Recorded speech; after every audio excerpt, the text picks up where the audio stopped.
J'explique. Pour mieux comprendre pourquoi cette perruque pose problème, il faut savoir d'où elle vient. Au XVIIe siècle, le roi de France veut cacher sa calvitie. Je vous assure, ce n'est pas une vanne. Chauve, Louis XIV l'utilise, en fait une mode et la popularise.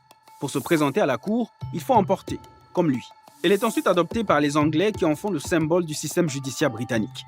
Puis elle est imposée dans les colonies africaines comme symbole d'autorité. Pourquoi une vieille mode d'un roi français complexé il y a plus de 400 ans est encore utilisée aujourd'hui comme symbole de justice dans les plus hautes cours d'Afrique? Et d'ailleurs, ce n'est pas seulement au niveau des cours et tribunaux. Vous allez voir, même dans certains parlements, les speakers, les présidents de l'Assemblée nationale ou du Parlement, portent encore la perruque. C'est des pratiques ou des traditions héritées de l'Angleterre, mais qui en réalité ne reflètent pas la coutume ou la tradition, la vision du monde des États africains.